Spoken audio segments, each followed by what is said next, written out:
Good evening and welcome to 365 Days of Amazing Stories with Wheelmaker. Here we are on day 103, and I'm continuing the story of the Wheelmaker's sons. Well, now we're really down to the last son. We're hearing the story about Kude. Now, remember that he had been given instructions by this thin old man that all he needed to do to make that wagon move was to take this small stick the old man had given him and to hit the wagon. The more he hit it, the faster it would move.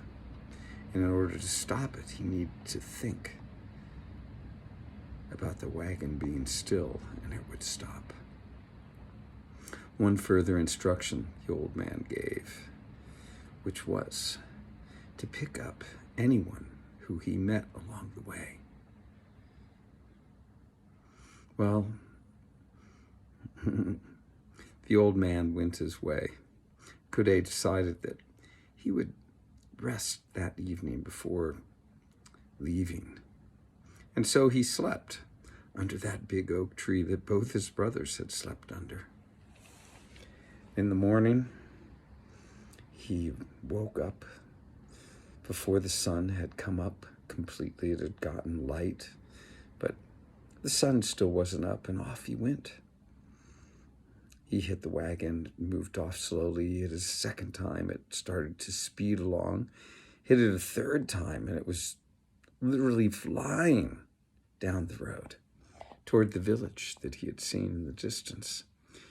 As he came into the village, standing there beside a house was an unusual looking man, had very, very long legs. He waved as Kude went by on the wagon. He stopped and invited the long-legged man to get onto the wagon with him, which of course he did. The man asked where he was going, and Kude said, "I'm not really sure. Seeking adventure, seeking fortune," he said. "Then I'll come with you," said the long-legged man, and off they went. Now, they traveled for a number of hours, and both of them found themselves hungry, so they stopped at a tavern and ate some food before getting back on the wagon and continuing on their way. Now, as it turned out, they sped all through the night into a land that was unusual for both of them.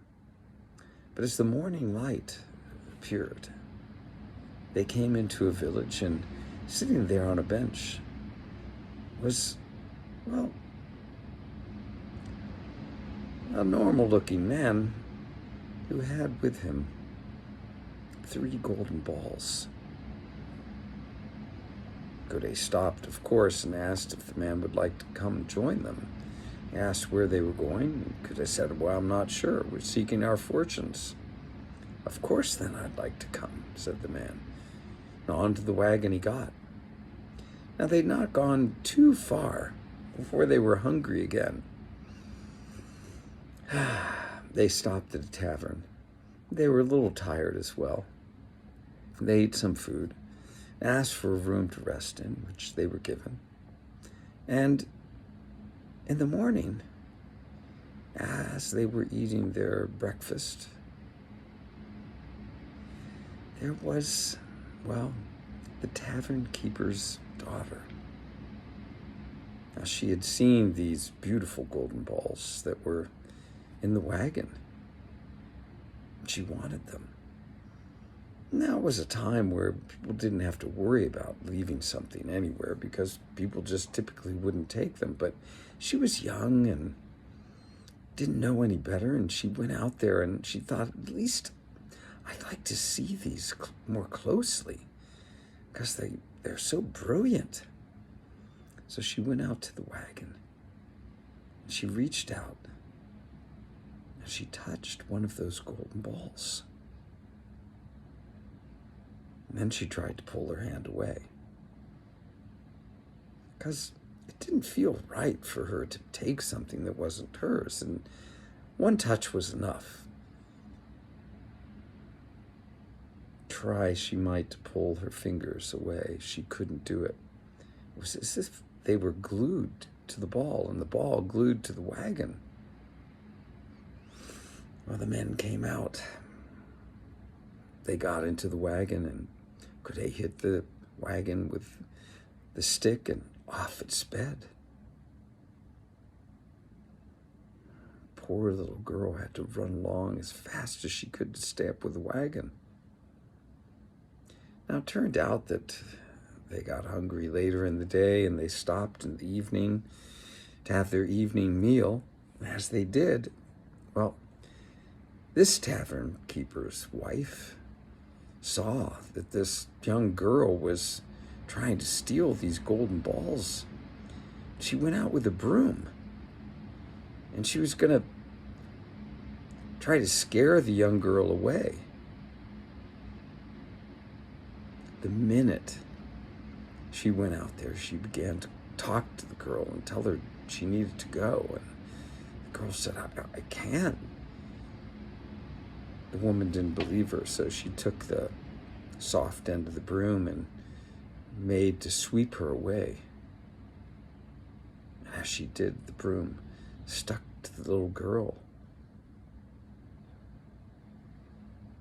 Well, the tavern keeper's wife, she was holding on to the handle, and she tried to drop it, get away, but her hands would not let go. She was stuck there holding on to the broom, which seemed stuck to the girl, which the girl seemed stuck to the balls, and the balls to the wagon. And we'll leave the story there for now. Okay. Hope you're enjoying it. Have a good rest of your day or evening.